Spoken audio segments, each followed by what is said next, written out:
Namaste. Speech, Vani.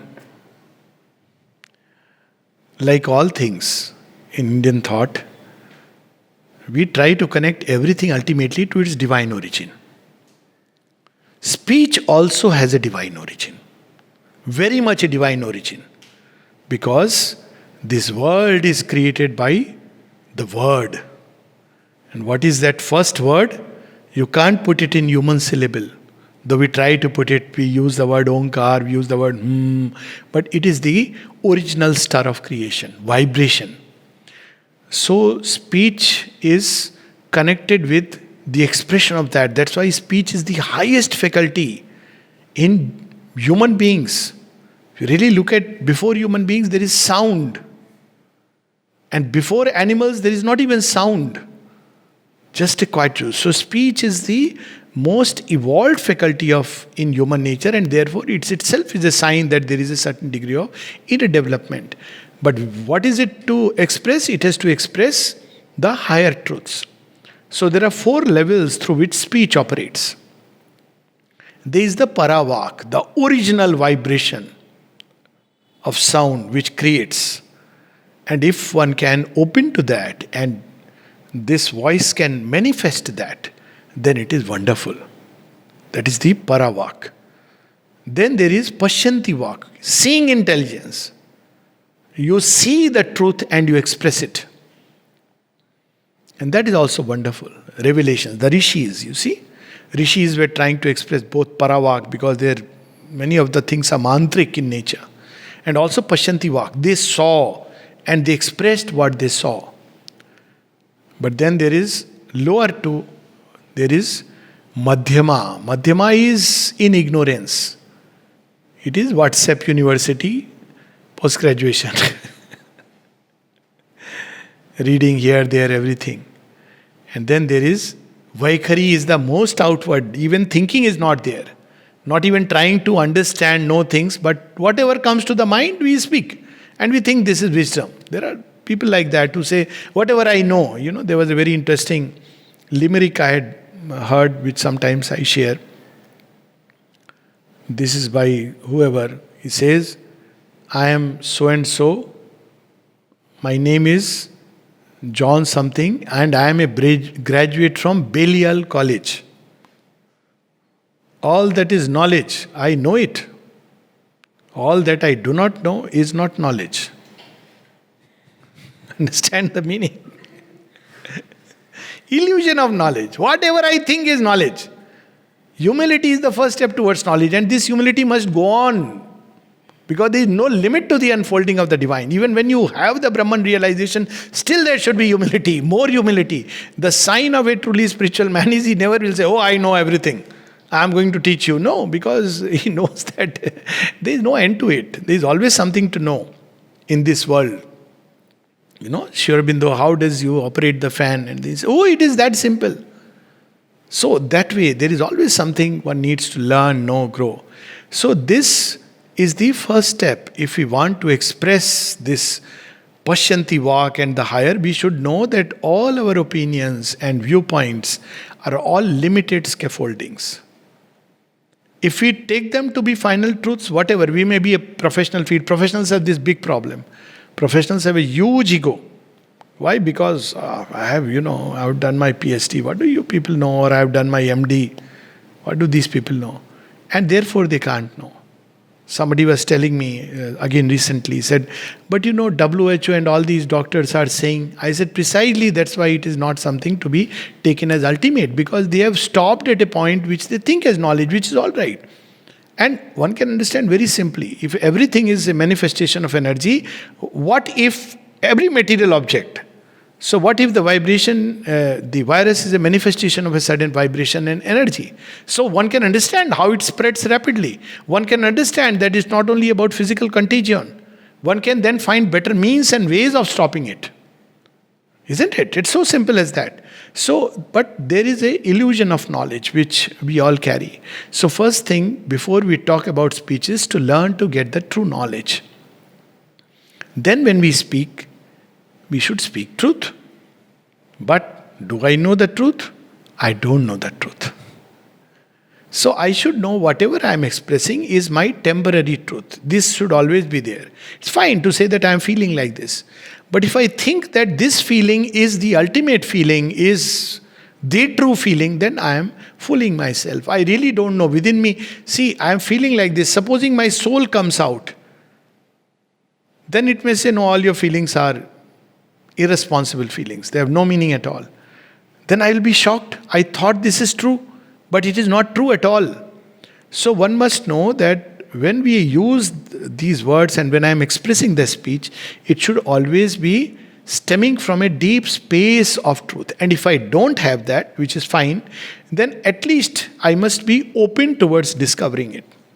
The third thing important is, and we need not, somebody asked that we are often misunderstood. Yes, why? Because when you speak to someone, you have spoken. Now, what is speech? It's expressing a state of consciousness. Thought and word are simply capsules.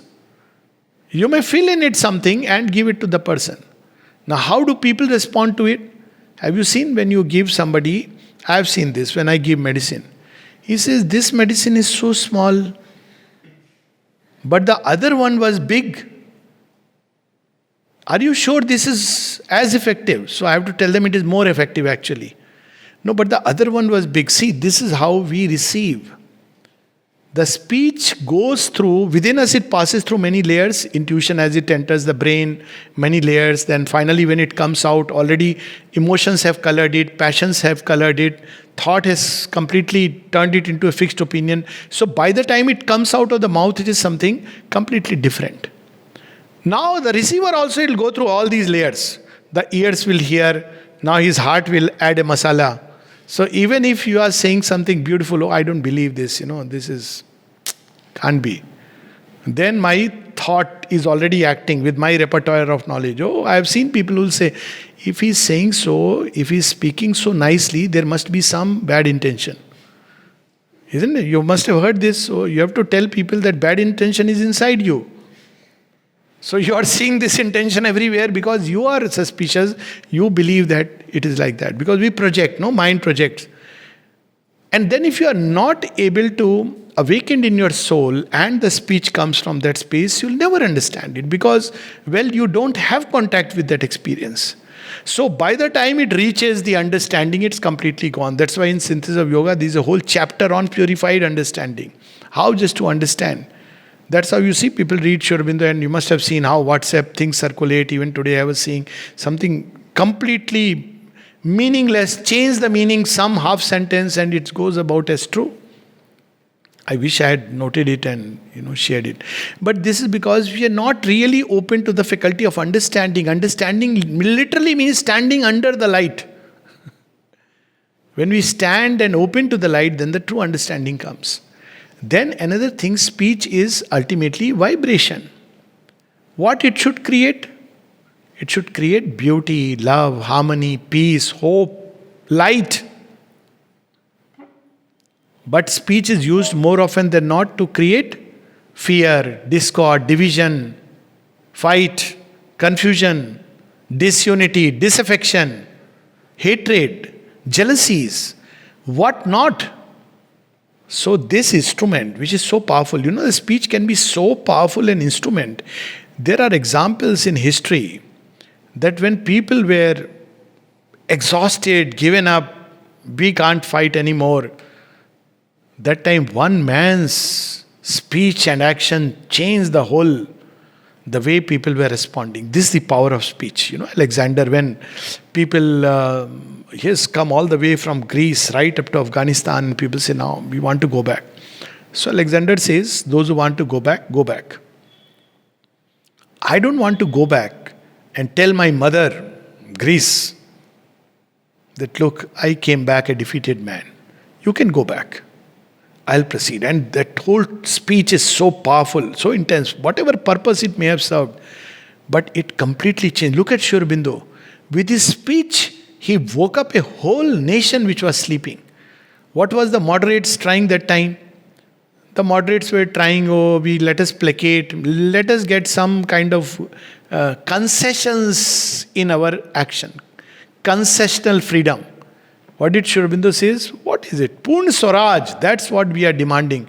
So speech is not just about, oh, he's speaking very sweetly, nicely. Speech can be powerful, strong. Why not? But speech can also be very sweet. It should build harmony, not sweet just to get your work done. There is a kind of sweetness which can be very deceptive. To make people, to fool people. So if you have that state of consciousness, then it's very dark. But generally, that is something which people try to mimic. That's not their nature. But speech can be sweet. It will create harmony just by the very words that come out. And then Sri Aurobindo, there is a very nice letter where he speaks of psychic self-control of speech. So psychic self-control of speech is, don't speak just in the rush of things. Step back. See whether you really need to speak or not. See if somebody has asked you to speak or not.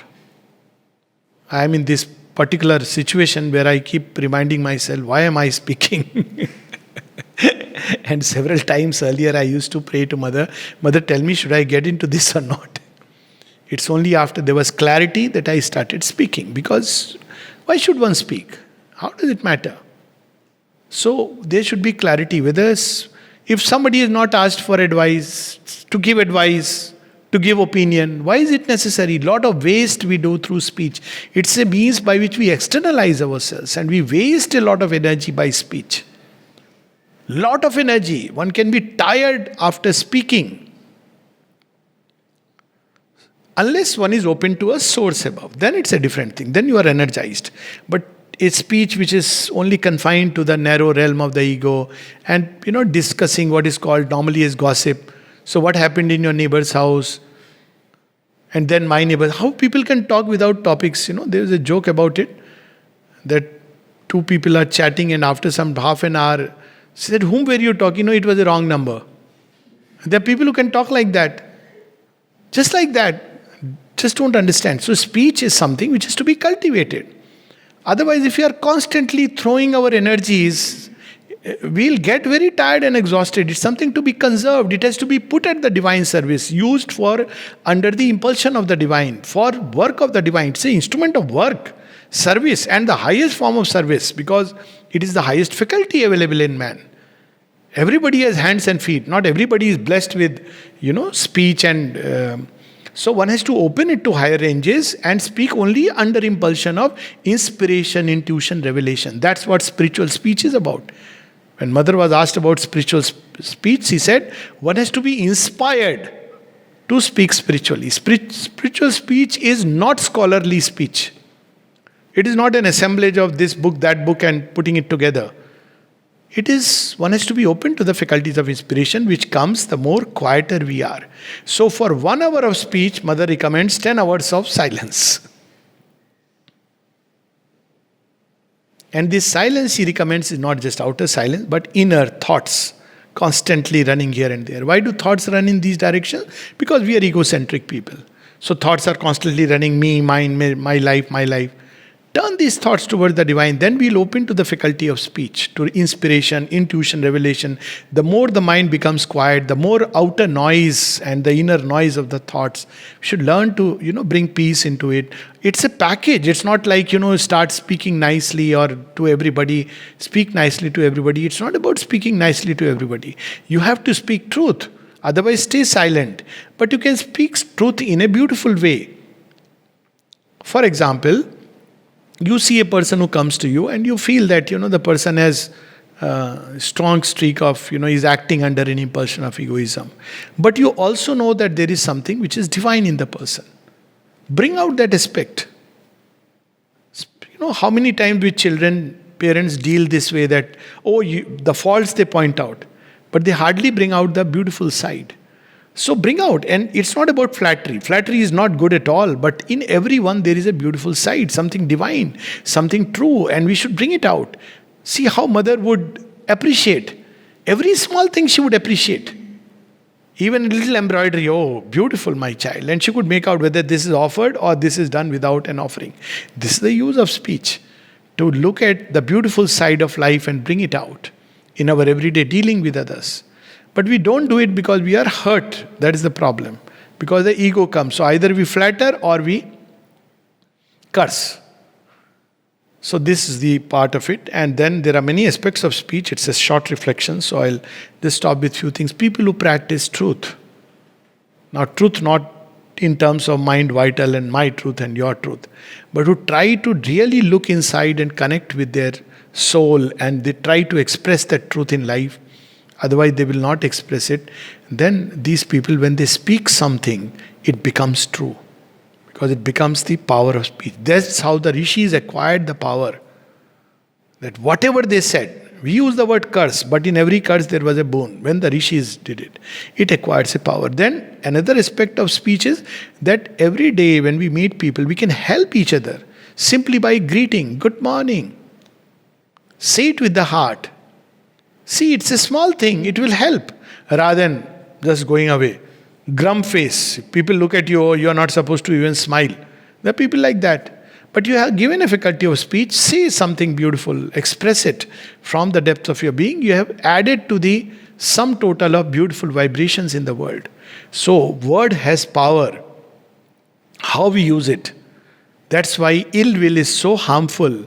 Because when we throw ill will, we are increasing the divine burden on the world. Somebody will be sick, somebody will be hurt. Somebody will be pained, somebody will suffer. And so now divine has to do the laundry washing. But if we give hope, we give joy, we give strength, then we are doing work of the divine. So work of the divine is not only the allotted work. When we speak, it's all the time happening. So when we have awakened hope, strength, aspiration, joy, peace, harmony, then what is happening? We are helping humanity to grow. We are easing out the work of the divine. So speech itself can be used to serve the divine. So speak little, speak with this connection, speak whether it's necessary or not, contemplate, then speak. And don't allow yourself to be rushed by the vital into speech. That's a very difficult practice, because when the vital storm is there, one tends to rush into that. So learn to step back, and always with this idea of goodwill inside, that may this speech create beauty and good and harmony and peace, awaken hope, kindle the fire of aspiration, give strength to the weak in this world. So, as a brief reflection, only this much we'll have. Thank you.